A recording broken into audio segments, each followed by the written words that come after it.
name is Arjun, and I am 15 years old. I live in a small village, high in the mountains of Nepal.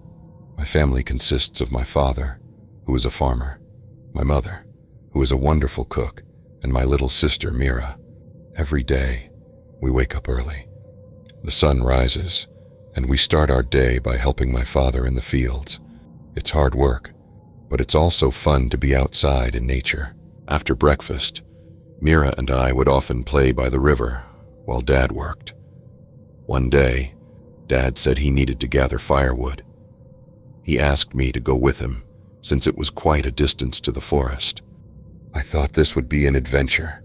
So, we packed some snacks and started our journey into the woods. As we walked, the trees grew tall and thick, and the sunlight began to fade.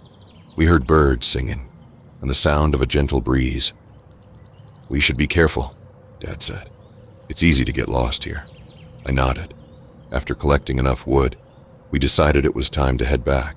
But then, a strange silence fell around us. The cheerful chirping of the birds stopped suddenly. I felt a chill run down my spine. "Did you hear that?" I asked Dad.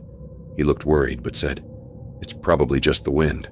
We started walking back, but suddenly I heard it. Hooves, galloping hooves coming from deep within the forest. It sounded like a horse was running, and it was getting closer. "Stay close to me," Dad whispered. I held onto his arm tightly.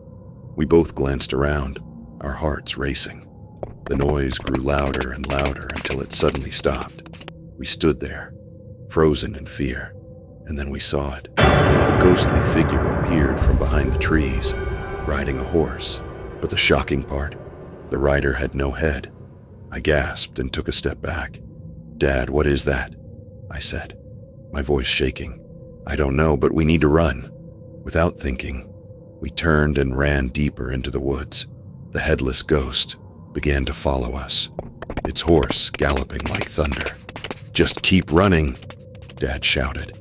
I felt like my legs were made of lead. Every step was heavy as we dashed through the trees. The ghost was getting closer, and I could hear its eerie moans. "Don't look back," Dad yelled again. I wanted to, but I was too scared. Every second felt like hours. Suddenly, we stumbled upon a river. The water flowed quickly and looked deep. "Jump in," Dad shouted. I didn't hesitate. We jumped into the cold water, feeling it rush around us. We could hear the ghost on the other side, searching for us. I held my breath as I swam. I thought we were done for, but then something amazing happened. The ghost stopped at the edge of the river. It screamed in frustration but couldn't cross. I couldn't believe it. We swam to the other side and scrambled up the bank. Once we made it to safety, we looked back. The headless ghost had vanished, leaving only silence behind. I turned to Dad, and we both laughed nervously, realizing we had just escaped something terrifying. When we reached home, we told everyone what we had seen in the forest. Our neighbors gathered around, listening in shock.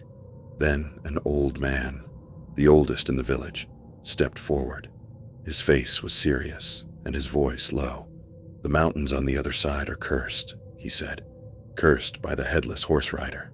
Many years ago, a man lost his head there in a brutal battle.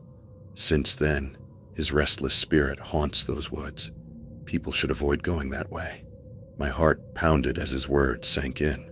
The ghostly rider was no fairy tale, but a dark truth, hidden within the forest's shadows. From that day on, I learned to respect the mountains and their mysteries. I would always remember the day we faced the headless ghost.